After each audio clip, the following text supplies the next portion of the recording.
Palavras diárias de Deus. Somente Deus, que tem a identidade do Criador, possui a autoridade única. A autoridade em si pode ser explicada como o poder de Deus. Em primeiro lugar, pode-se dizer com certeza que tanto a autoridade quanto o poder são positivos. Eles não têm vínculo com nada negativo e não estão relacionados com nenhum ser criado ou não criado. O poder de Deus é capaz de criar coisas de qualquer forma que tenham vida e vitalidade, e isso é determinado pela vida de Deus. Deus é vida.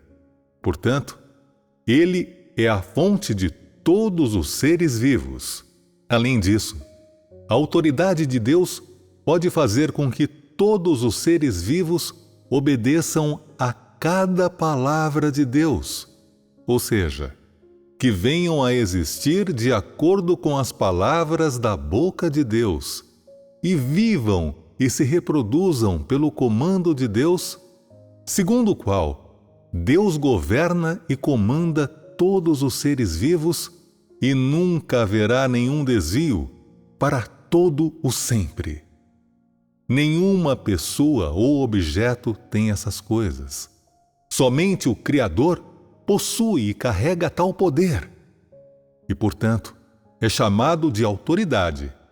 Essa é a singularidade do Criador.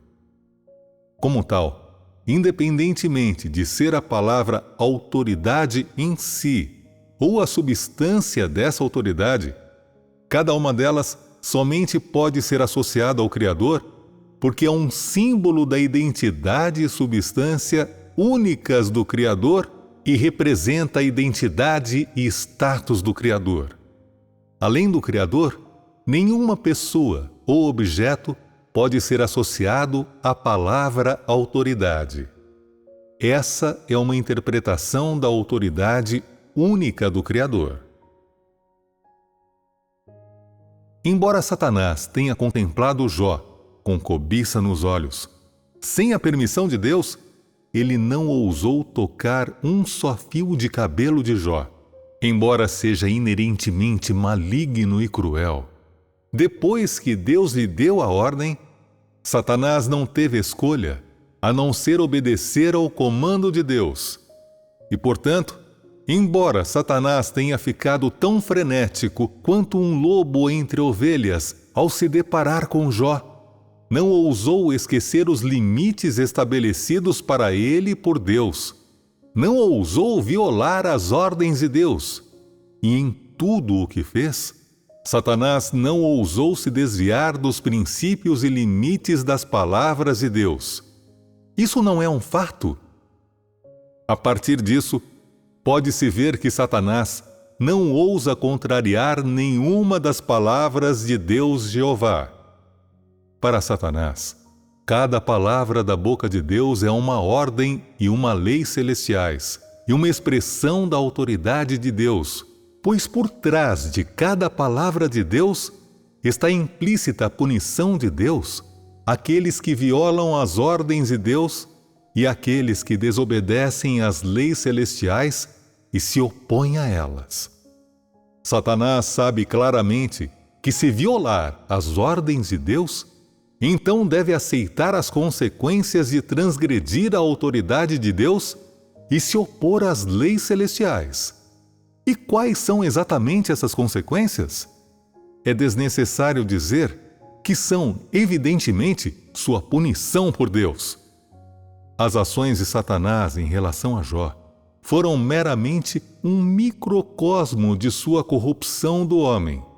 E quando Satanás estava realizando essas ações, os limites que Deus estabeleceu e as ordens que ele deu a Satanás foram meramente um microcosmo dos princípios por trás de tudo o que ele faz. Além disso, o papel e posição de Satanás nessa questão foram meramente um microcosmo de seu papel e posição na obra da gestão de Deus. E a completa obediência de Satanás a Deus em sua tentação de Jó foi meramente um microcosmo de como Satanás não ousou fazer a menor oposição a Deus na obra da gestão de Deus. Que aviso esses microcosmos dão a vocês?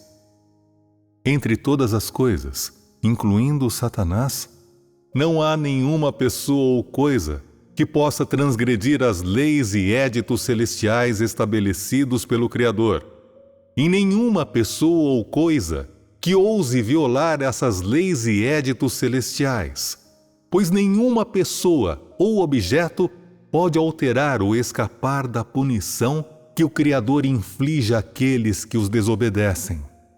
Somente o Criador pode estabelecer leis e éditos celestiais. Somente o Criador tem o poder de colocá-los em vigor.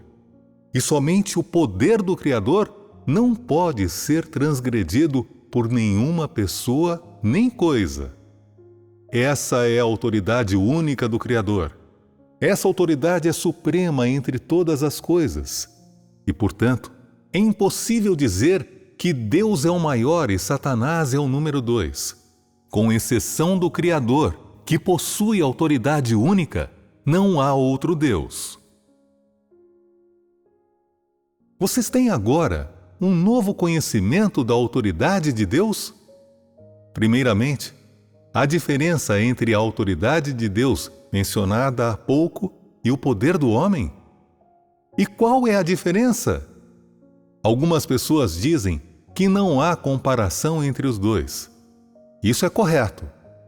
Embora as pessoas digam que não há comparação entre os dois, nos pensamentos e concepções do homem, o poder do homem é frequentemente confundido com a autoridade, com ambos sendo frequentemente comparados lado a lado. O que está havendo aqui? As pessoas não estão cometendo o erro de substituir inadvertidamente um pelo outro? Não há relação entre eles, e não há comparação entre eles. Mesmo assim, as pessoas não conseguem deixar de compará-los. Como isso deve ser resolvido? Se você realmente deseja encontrar uma solução, a única maneira é entender e conhecer a autoridade única de Deus. Depois de compreender e conhecer a autoridade do Criador, você não mencionará o poder do homem e a autoridade de Deus na mesma frase. A que se refere o poder do homem? Em termos simples, é uma capacidade ou habilidade que permite que o caráter corrupto, os desejos e as ambições do homem sejam ampliados ou realizados tanto quanto possível. Isso conta como autoridade? Independentemente de quão infladas ou lucrativas sejam as ambições e desejos do homem, não se pode dizer que essa pessoa possua autoridade. No máximo, tal inflação e sucesso são apenas uma demonstração da bufonaria de Satanás entre os homens. No máximo, é uma farsa em que Satanás age como seu próprio ancestral a fim de cumprir sua ambição de ser Deus.